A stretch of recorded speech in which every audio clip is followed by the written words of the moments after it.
प्यारी सत्संग जीओ, धन धन श्री रविदास ग्रंथ सप्तवाणी साहब जी के 59वें अंक ते 99वां शब्द है जी। बाणी सतगुरुदास महाराज जी की बीती आजू भजन की ना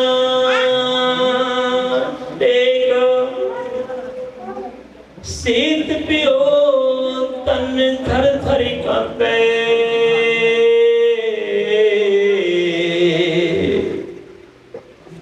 हर सिमरन नहीं कीना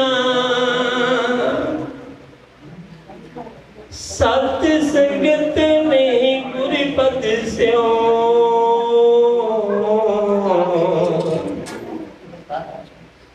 प्रभु कीर्त नहीं गाई,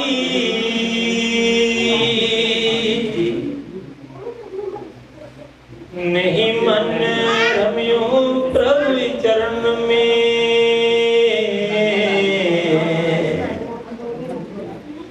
तन स्यों प्रीत दृढ़ लाई,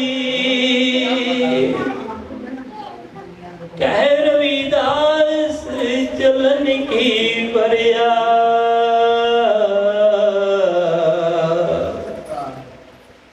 को ना होए सहाई, कह रविदास चलन की बरिया, को ना होए सहाई।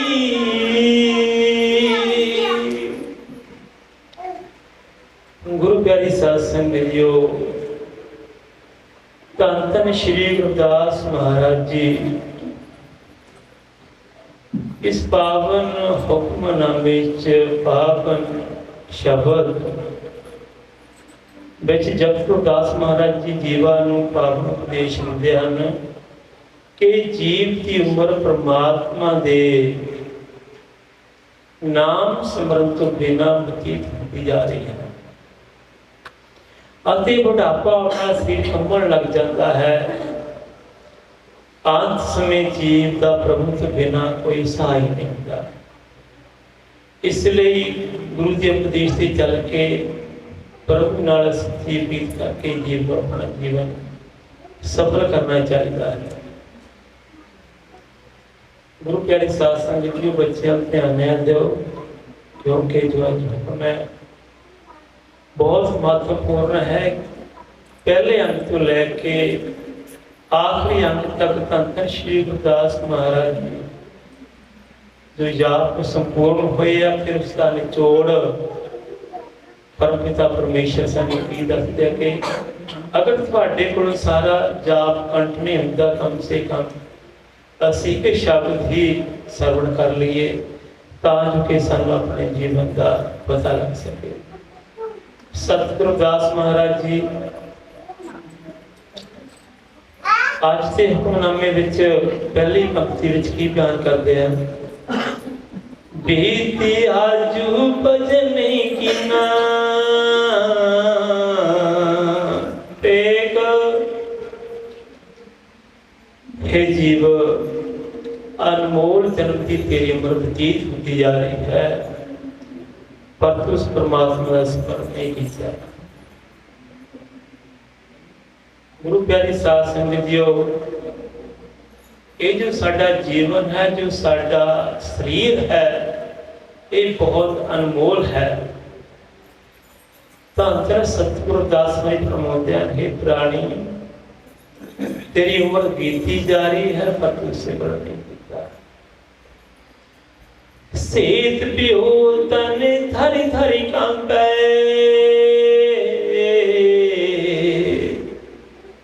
हर सिमरन नहीं कीना। हर ओ परमात्मा तो उसका सिमरन नहीं किया। शीत पियो तन थर थर कंपे। तुसी देखिया होना गुरु प्यारी साध संगत जीओ कि जिन्हां लकड़ियां नूं घुण लग जाता है तो एक दिन खड़कणियां शुरू हो जानियां, वो पिछों पोलियां पै जांदियां। इसी तरह जो साडा शरीर उम्र बतीत हो जाती है, बुढ़ापा आ जाता है, ये फिर थर थर कंबन लग पैंदा है। क्यों?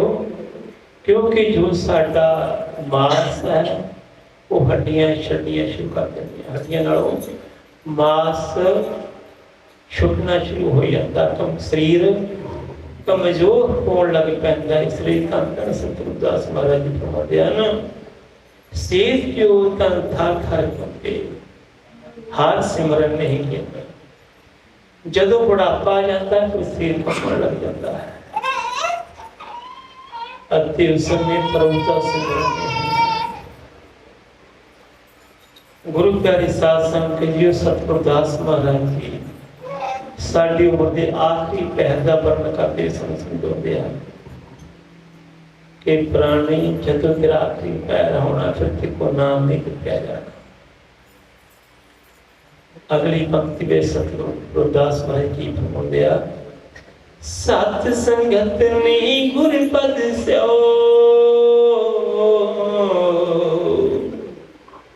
प्रभु कीर्त नहीं गाई।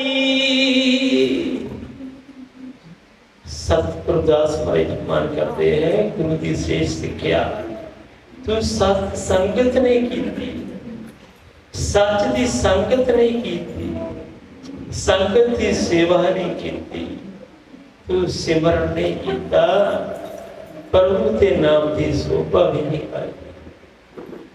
तेरा जीवन बीतता जा रहा, पर तुम हर की शोभा नहीं गाई। अगली पंक्ति की कहते हैं अकाल पुरख गुरुदास महाराज जी, नहीं मन रम्य प्रभ चरण में,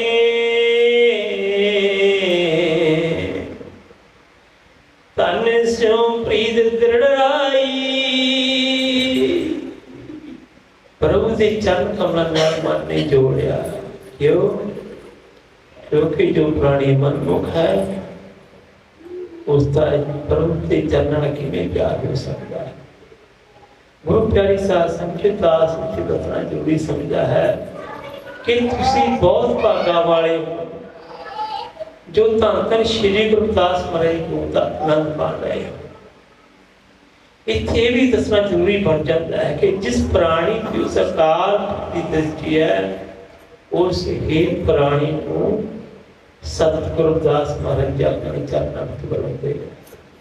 ते दुनिया के बाहर बहुत घूमती पई है, इसलिए जिन्हां की दृष्टि है उन्होंने ही अकाल ने अपने चरणों में बुलाया है। असी बहुत भागा वाले हैं कि असी धन धन श्री गुरुदास महाराज जी को उदाहरण पाया। सतगुरु दास महाराज जी फरमाते हैं, सत संगत ने गुरपद स्यों प्रभ कीर्त ने गाही। जो मन मुखा उन्होंने पाप दे चाहे प्राणी, तन्नों गुरु की श्रेष्ठ सिक्ख्या पानी का जाप सरवण करना चाहिए है, पानी का जाप करना चाहिए, शब्द की कमाई करनी चाहिए, संगत की सेवा करनी चाहिए, चंगे कर्म करने चाहिए, किसी दुखी का दुख सुनना चाहिए, किसी फट लगा हुए उन्होंने सिवना चाहिए, उस फट के मन मनानी चाहिए, एहो जिहे चंगे कर्म करने चाहिए। सतगुरु दास महाराज जी अपन उपदेश देते हैं। नहीं मन रवियो प्रभु चरण में, तन स्यों प्रीत दृढ़ाई। तन है अकाल सतगुरु दास महाराज की फरमाते आखिरी पंक्तियां दे विच, प्रभु के चरण कमलों नाल मन नहीं जोड़िया, केवल अपने शरीर नाल ही प्रीति लगाई रखी। गुरु प्यारी साध संगत जो उम्र बीतती गई, पहली पंक्तियां में अकाल ने समझाया कि तेरी उम्र बीतती जा रही है, पर तक सुधी है। तुम अकाल की कीर्तन नहीं किया, कीर्तन सुनिया नहीं है, तेने सोची किस तरह आ गई।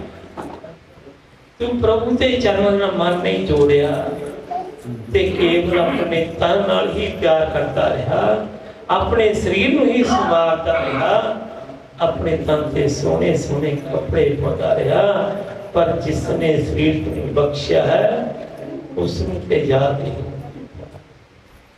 आखिरी पंक्तियां पाप उपदेश में, कह रविदास चलन की बरिया,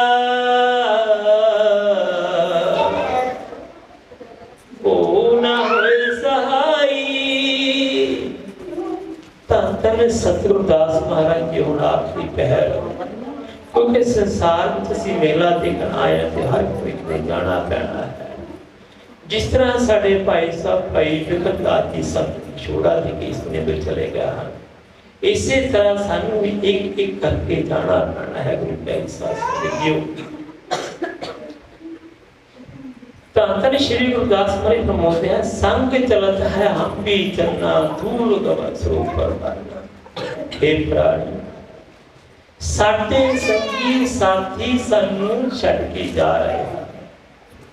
जिस तरह साडे भाई साहब विकट जी सानू छड़ के चले गए हैं, असी भी एक एक करके संग भी जाना पैना है। संग चलता है हम भी चलना, धूल गवर सुर सिर ऊपर करना।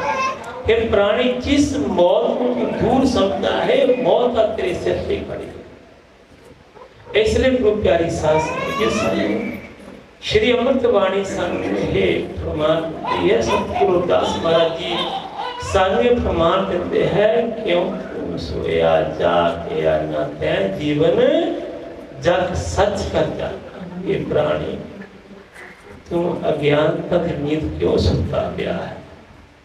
उठ जा, उस परमात्मा का स्मरण कर, क्योंकि तेनू इथों जाना पैना है। जन्म सरानो पंथ न सवारा, सांझ पे तैते संध्या। हे प्राणी, तैं लोक परलोक दा राह नहीं सवारिया। अगर असीं इस दुनिया में चंगे काम करांगे तो इस दुनिया में लोग ये दुनियावी राह साडा साफ होगा। अगर असीं नाम की कमाई करांगे, संगत की सेवा करांगे, पानी का जाप करांगे, शब्द की कमाई करांगे, तो साडा परलोक दा राह सवारिया जाना है। इसलिए पुजारी साध संगत जो सतगुरु दास मान करते, जन्म सरानो पंथ न सवारा, सांझ तै दस्या गया। जिस तरह शाम पै जाती है, दसे दिशावां विच हनेरा हो जाता है, जो प्राणी का आखिरी वक्त आता है, उसकी मौत रूपी शाम पैंदी है, फिर जो साडी 10 द्वार है इन्हां दे विच हनेरा हो जाता है। इसलिए गुरु प्यारी साध संगत उस वेले आखिरी वक्त तुहाडे 10 द्वारां विच दिसना बंद हो जाना है, करना तो सुनना बंद हो जाना है, ते मुख चो बोलना बंद हो जाना है।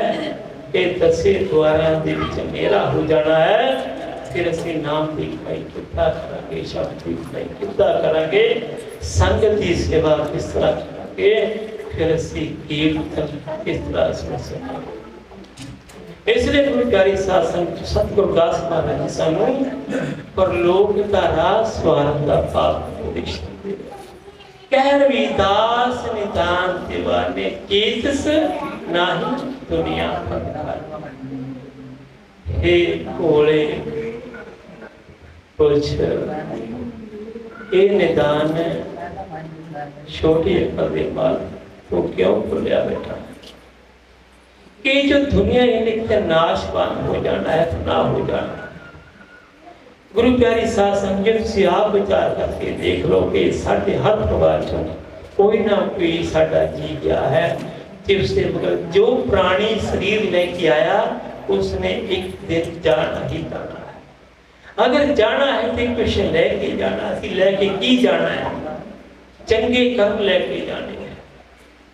दास बेनती करता कि आखिरी पंक्तियां पाप उपदेशियां चुपदा दान बख्श दियो, क्योंकि हफ्ते बाद तुसीं आए हैं 20 मिनट या काम पे लिखे ला लो, अपनी सुरत पिता दे हवाले कर दियो। पिता जी, ये जो संसार है सानू क्यों इस दे विच घेर जाना है, क्योंकि इस संसार में फना हो जाना है ते हो भी रहा है। असी कादे वास्ते इस दुनिया में आए हैं? चंगे कर्म करने वास्ते, नेकी कमाने वास्ते आए हैं। इसलिए गुरुकारी साथ संगत जो गुरु घर ਦੇ ਵਿੱਚ ਆਉਣੇ ਸਭ ਪਿਤਾ ਸਾਹਿਬ ਲਿਆਓ, ਨਾ ਕਿ ਆਪਣੇ ਘਰ ਦੇ ਦੁੱਖਾਂ ਸੁੱਖਾਂ। अगर असी कुछ लेके जाना है, ਇਹ ਮਨ ਦੀ ਖੁਰਾਕ, रूह ਦੀ ਖੁਰਾਕ ਵਾਸਤੇ ਅਸੀਂ ਆਉਨੇ ਆ। ਤੇ ਭਾਈ ਧੰਨ ਵਾਸਤੇ ਲੰਗਰ ਬਹੁਤ ਬਣਿਆ ਪਿਆ ਹੈ। ਤਾਂ ਫਿਰ ਬੇਨਤੀ ਕਰਦਾ ਹੈ, ਇਹ ਰੂਹਾਨੀ ਸਤਸੰਗ ਹੈ, ਇਹ ਰੂਹ ਨੂੰ ਰਜਾਉਂਦਾ ਹੈ, ਇਹ ਆਤਮਾ ਨੂੰ ਰਜਾਉਂਦਾ ਹੈ, ਨਾ ਕਿ ਤਨ, ਨਾ ਕਿ ਤੁਹਾਡੇ ਸਰੀਰ। जो प्राणी तन की भुख लैके आए वो गुरु साहब की गोद में भी बैठे हैं, उन्हों का ध्यान लंगर दे विच होएगा। दास बेनती करता संगत चरणा च जिसने जदों असीं आकार की गोद च बैठे हैं ते साडा ध्यान गुरु साहब के चरणों में होना चाहिए, ना कि आसे पासे। इसलिए दास बेनती करता आखिरी पंक्तियां, कह रविदास नितांत दवाने चेत सुनाई दुनिया भर के प्राणी के भुलिया होया पुरुष तू क्यों भुल गया है कि जो संसार से पाप करना है, नाशवान हो जाना है। ते जिथे दुनिया साडे तो पहला भी सी और साडे तो बाद की दुनिया हुई, इस संसार इस तरह चलता रहना है। पर तू की करना है, तू नाम की कमाई करना है, चंगे कर्म करना है, ते वापसी के बेगमपुरे में जाना है, सचखंड में पहुंचना है। इतने शब्द की कमाई करनी होगी, इतने चंगे कर्म करने हैं। गुरुकारी शासन में जो पावन शब्द आपने पढ़ते हैं कि अकाल समझौते हैं, कह रविदास चलन की बरिया को ना हुए सहाई।